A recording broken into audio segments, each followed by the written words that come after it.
Here we have a 2024 Ford Everest Platinum fitted in steel grey sheepskin acrylic combination.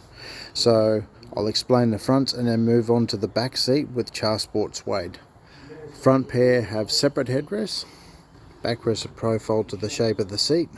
That includes profiling on the base of the seat cover.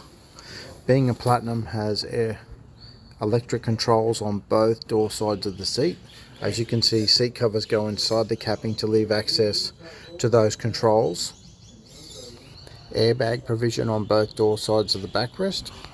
Customer has option to have full covering of the backrest backs, but you can also option to have open mat pockets on a sheepskin acrylic combination 1, combination 2 or combination 3 listed on our website.